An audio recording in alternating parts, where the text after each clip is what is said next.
সৌদিতে অগ্নিকাণ্ডে নিহতদের 4 জনের বাড়ি রাজশাহীর বাগমারায় ও 2 জনের বাড়ি নওগাঁর আত্রাইয়ে। তাদের হারিয়ে আহাজারি করছেন স্বজনরা।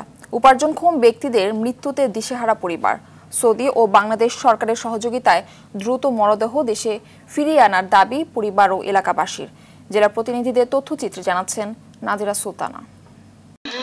আমার সব স্বপ্ন পূরণ করে চলে গেল রে। স্বামীর সঙ্গে দেখা হওয়ার আগে বিধবা হলেন রাজশাহীর কলেজ ছাত্রী মরিয়ম আক্তার। 9 মাস আগে মোবাইল ফোনে বিয়ে হয় প্রবাসী রুবেল হোসেনের সঙ্গে। স্বামীর মৃত্যুর সংবাদে আহাজারি করছে সে।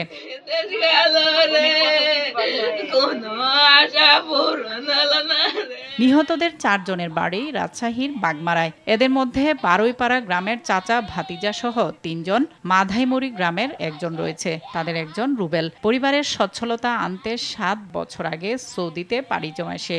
আমাদের সাল গেছে, বিদেশ গেছে, ইনটিন করে গেছে, কেবল বিয়া করেছে মোবাইলে, বিয়া করে আসার বিয়া করেছে, আসবার পারল না।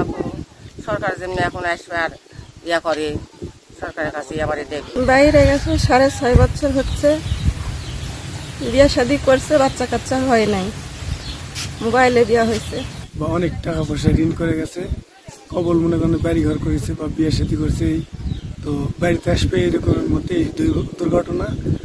আমরা আবেদন করেছি 2 সরকারের কাছে যে আমাদের লাশটা যেন সুবলাওয়ালি তারা কিছু সহযোগিতা করে আমার লাশটা যেন পৌঁছা দেয়। নওগাঁর আত্রের রমজান আলী ও আব্দুল বারেক সর্দারের বাড়িতেও শোকের মাতম চলছে। 4 বছর আগে ঋণ করে সৌদিতে পাড়ি জমান উপজেলার ঝঞ্ঝনিয়া গ্রামের রমজান। পরিবারের একমাত্র উপার্জনক্ষম ছিল সে। একই অবস্থা উপজেলার মণ্ডলপাড়া গ্রামের মৃত রহমান সর্দারের ছেলে আব্দুল বারেক সর্দারেরও। মোটামুটি 13 জন ছিল, 13 জনের মধ্যে 3 জন নামাজ পড়তে গেছে। নামাজ পড়ে এসে দেখা যায় কারখানাতে আগুন। পঞ্চায়েত কাজ করছিল, পঞ্চায়েত ধোঁয়াতে তারা নিঃশ্বাস হয়ে মারা গেছে। বিদেশ যায়, তার মা আর্থিক অবস্থা খুবই শোচনীয়। আমি প্রধানমন্ত্রীর কাছে বিশেষ অনুরোধ, আমরা আত্মীয় হিসেবে অনুরোধ যাতে তাকে আর্থিক সহযোগিতা করে। আমার বাবা হঠাৎ করে মৃত্যুবরণ করেছে। আমি প্রধানমন্ত্রীর কাছে আবেদন করেছি যে আমার বাবাকে তাড়াতাড়ি যেন এই দেশে আনা হয়। আমরা খবর পাওয়ার পরে সেখানে তার নানা আছে এবং বাংলাদেশ সরকার এবং ওইখানকার সরকারের সহযোগিতায় আমাদের লাশ আমরা দ্রুত আমাদের এখানে ফেরত চাচ্ছি আমরা। নিহত অন্যরা হলেন সাভারের সাইফুল ইসলাম, মাদারীপুরের জুবায়ের ঢালি, নাটোরের উবায়দুল। আমরা কাজ করি বিনাময়ে, আমাদের কাজ টাকাটা কিছুটা রাখে, আমাদের লাশটা তাড়াতাড়ি পাঠায়। আমি বাংলাদেশ সরকারের কাছে আবদার করতেছি, আমার ভাইয়ের লাশ আমি ফেরত চাই। আমিও একজন প্রবাসী, আমি দুবাই প্রবাসী।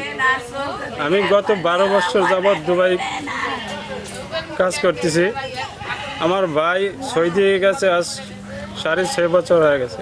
দ্রুত লাশ দেশে এনে দাফন সহ ক্ষতিপূরণ দেওয়ার দাবি স্বজন ও এলাকাবাসীর।